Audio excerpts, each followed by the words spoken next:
So Deadly Premonition 2 was announced, thus teaching us that maybe good things actually can happen in the world. Because Swery's not supposed to be able to do this. He left his old company, Access Games, and it didn't seem like it was a friendly separation. And of course, we assumed that meant that he would no longer be able to work on his old IPs. You have to work on new stuff, and he has been doing that. But now this was announced, and Swery did confirm that he is the director/writer, as he should be. And the man, he's been busier than we thought he was. He's been keeping some secrets, because the game he's been working on publicly has been The Good Life.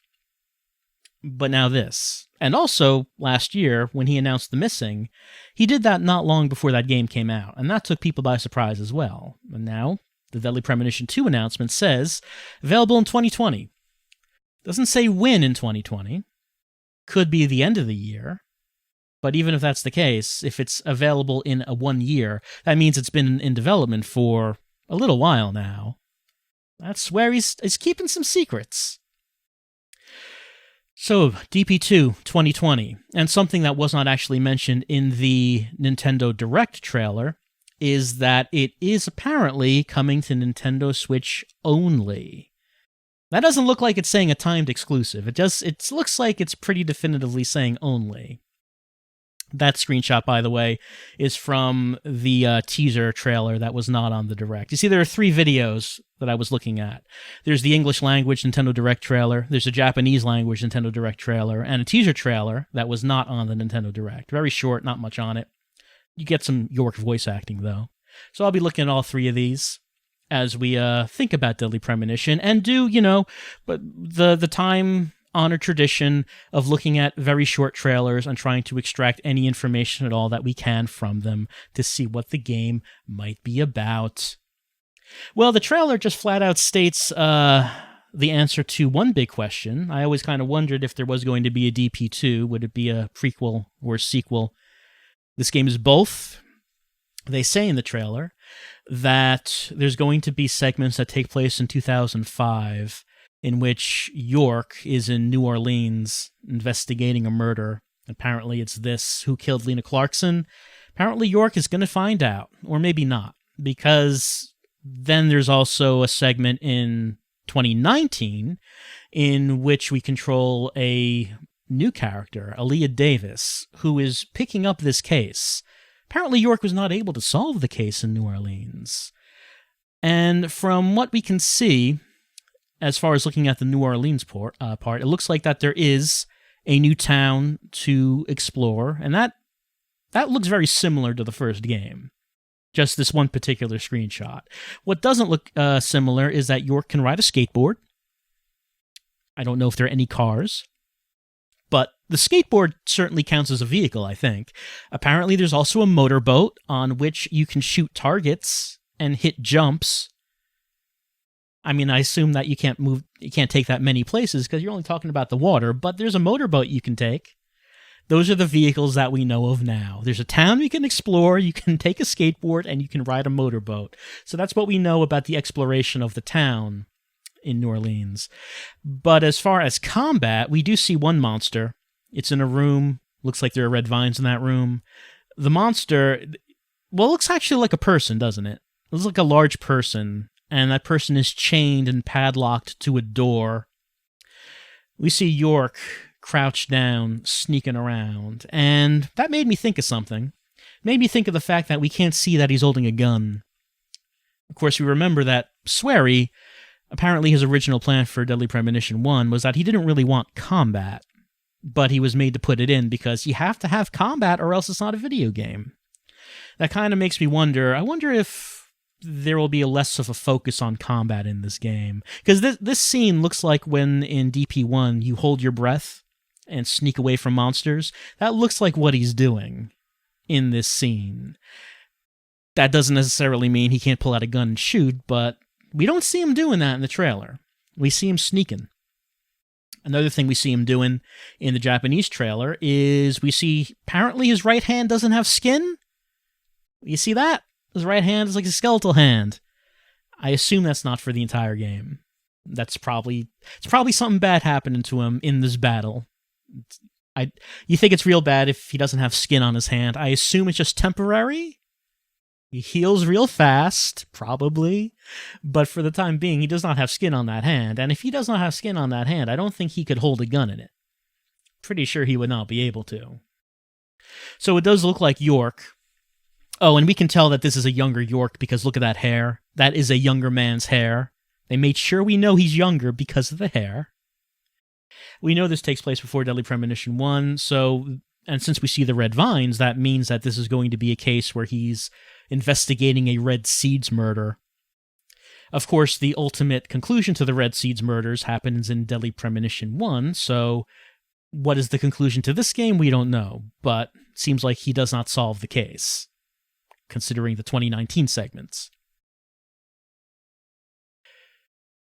It does seem like he's escorting a child in a couple of these shots. I mean, of course, that could only be for a small part of the game, but then again, maybe that's a companion that stays with you longer. Don't know. I mean, obviously, there's not much we do know. But as far as the 2019 segments, the trailers say that in the present day, there is another FBI agent, a new character, Aaliyah Davis, who is trying to pick up this case, trying to solve it. So it's a very cold case from 14 years ago. And the way she's trying to solve it is it appears that she's interviewing Agent Morgan, who's not looking too good. He is looking pretty... 2019 Agent Morgan is looking pretty disheveled. He also seems to have upgraded from cigarettes. He threw away the cigarette at the end of the first game. Apparently he we get the impression from this maybe he's not doing all that great.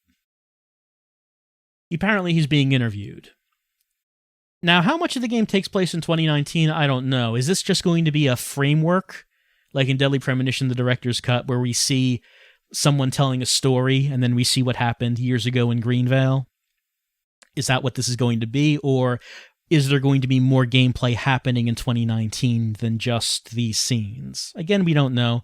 I do kind of hope there is, because I wasn't that big of a fan of the framework in Deadly Premonition, the director's cut, where you just see like these story things happening in the present day while we're talking about the past. So I think it would be good to get out and about in 2019 and instead of just sitting here talking. I hope so, anyway. So I don't actually know if Aaliyah Davis is a playable character. We'll find out. But something that is very striking, very interesting, that some people have noticed at this point is the apartment that they're in 2019. That is just David Young's apartment from D4. That is just David's apartment. And it did say that the 2019 segment takes place in Boston, and that is where David lived. Because that apartment does not look like anyone's really living in it now. Except maybe, well, this guy. So that brings up an interesting question. Does D4 have something to do with this story? Now, I don't really want to get my hopes up on that. This might just be a cute reference by Swery. And I was looking at the credits from the teaser trailer. It shows the names of people and companies involved with the game. Microsoft's name is not on that. Microsoft, I do believe, is the one that owns the IP for D4. They funded and published the game on Xbox One. They allowed Playism to publish the game on the PC, but I believe Microsoft is the owner. Their name is not on this. So I don't want to get my hopes up that D4's story might actually get some closure in Deadly Premonition 2. The apartment might just be a little reference, but that is absolutely David Young's apartment. It's 100% the apartment. Oh, speaking of those credits, conspicuously absent from those credits is Access Games. Apparently, Access Games is not involved with making the sequel to Deadly Premonition 2, which is understandable because Swery does not seem to be on good terms with them. The companies involved seem to be Toybox as the main studio, and they did Deadly Premonition, the director's cut. There's White Owls, which is Swery's studio, and Marvelous/Rising Star are publishing. And that got me wondering, who owns Deadly Premonition actually? Like, who actually owns that IP? And I was looking at the original release, and Marvelous published in Japan, Rising Star published in Europe, and Ignition published in North America. Ignition isn't around anymore. So I assume that it's either Marvelous or Rising Star that own the game, or maybe both of them. Either one of them or both of them own the Deadly Premonition IP. So actually, I guess Access Games doesn't actually have anything to do with it, which is kind of funny. So Swery got to leave Access Games. Apparently is happier with his own studio, and once again gets to work on Deadly Premonition. So, that's what we got. That's what we can see from this trailer. Deadly Premonition 2 coming to 2020 on the Nintendo Switch. It's kind of an anxious thing. Deadly Premonition 1 was kind of lightning in the bottle, and you really do hope that Swery is able to capture that again with the sequel, but who can say? The trailer's promising. I do like what I see. I do like the skateboarding. And then, of course, there is the question of, does this actually have anything to do with D4? Could it? I mean, is that even possible? Would they even have the rights to do that? Because that would be pretty awesome if somehow D4 actually got some closure in the sequel to Deadly Premonition. I don't expect it would happen, but it would be pretty cool.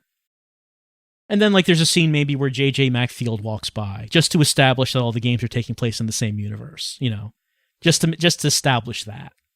Establish a Sweryverse.